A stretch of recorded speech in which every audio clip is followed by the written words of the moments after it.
As described in my fuzz face demo, everybody needs a fuzz face in their life.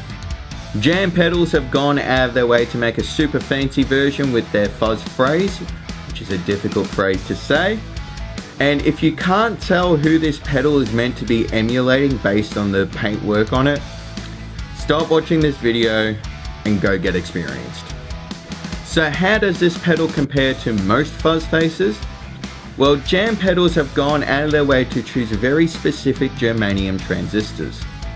They were brave and they didn't go for the regular NKT275 transistor. Instead, they've gone for a CV7003 transistor. These germanium transistors have a really special advantage to them. Germanium transistors are thought to be the best sort of transistor to use in a fuzz face, but germanium transistors are also well known for being very inconsistent. They're very sensitive to temperature. So if you're playing on a hot stage or outdoors where there's lots of lights or something like that, your fuzz face pedal might sound different on stage compared to how it does in the studio or at home. The germanium transistors in this pedal are super consistent.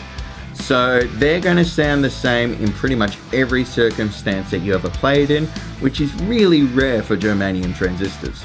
Unless you really go out of your way to abuse these transistors by, I don't know, blowing a hairdryer on them for a few hours or leaving it in the freezer overnight, it's pretty much going to sound the same every single time you plug in.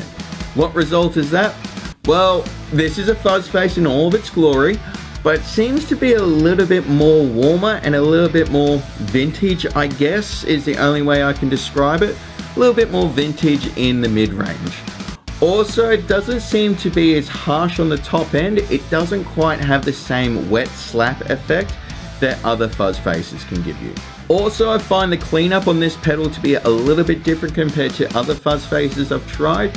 I find that the mid-range is always a little bit filthy, even on like the cleaner settings, but the top end mellows out really nicely. You'll always know that there's some level of fuzz here, but it won't kill your clean guitar vibe if that's what you're going for.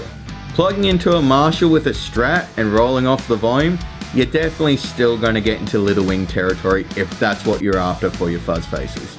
Gloriously well built, hand painted, sounds awesome. I love Jam Pedals, I kind of want all of them.